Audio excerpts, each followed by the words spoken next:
Assalamu alaikum, I'm Aisha and you're watching Samaa News. Here are today's headlines.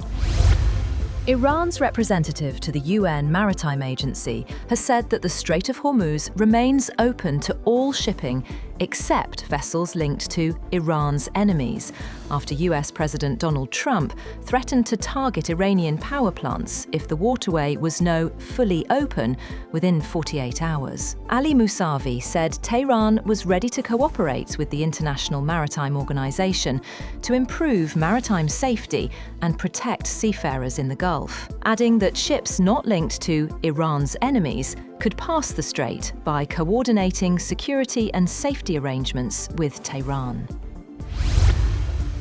US President Donald Trump has threatened to obliterate Iran's power plants if Tehran does not fully reopen the Strait of Hormuz within 48 hours. Trump said on social media that if Iran doesn't fully open, without threat, the Strait of Hormuz within 48 hours, the US would hit and obliterate their various power plants, starting with the biggest one first. Meanwhile, Iran's Qatar al-Anbiya military command headquarters said if the US attacks Iran's fuel and energy infrastructure, Iran would target all US energy, information technology, and desalination infrastructure in the region.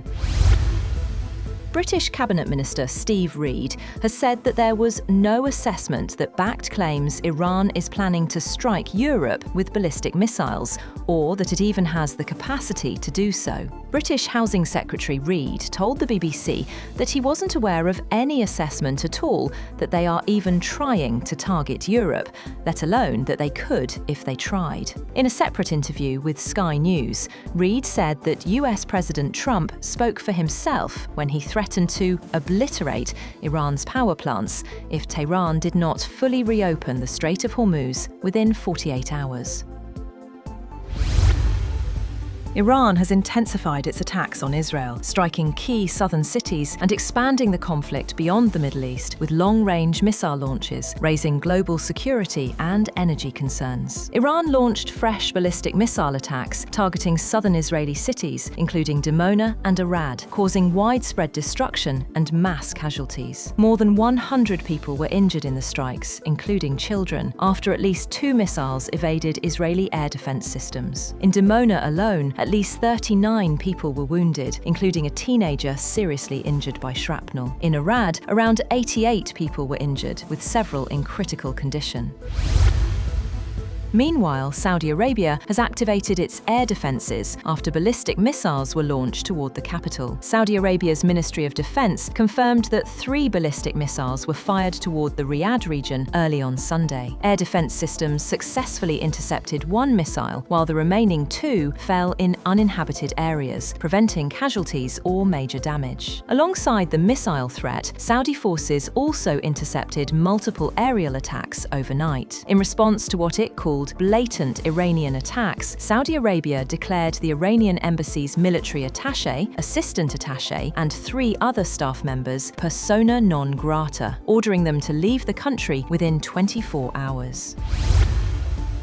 The United States and Israel have struck Iran's Natanz uranium enrichment facility in an early morning attack.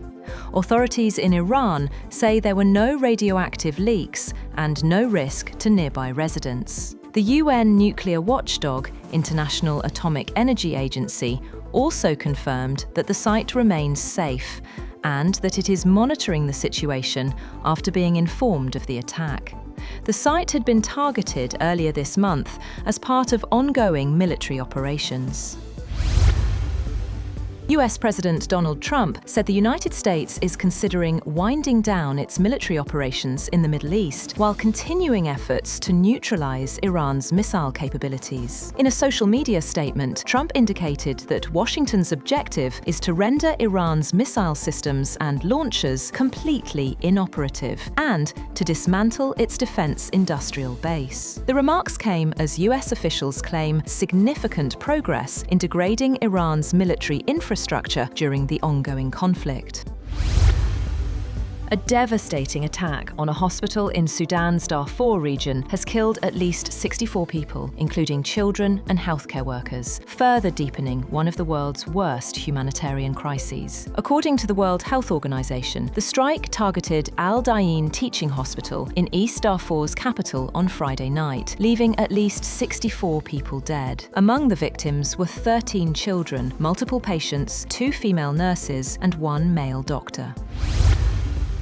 7 people have been killed in a helicopter crash in Qatar's territorial waters. The Qatari and Turkish defense ministries said the helicopter had crashed after suffering a technical malfunction, which the Qatari ministry said was during routine duty. They said 4 of those killed were Qatari Armed Forces personnel, 1 was from the Qatar-Turkey Joint Forces, and 2 were technicians. That's all for now. For more updates, visit www.samaa.tv. Thank you for watching Samaa News.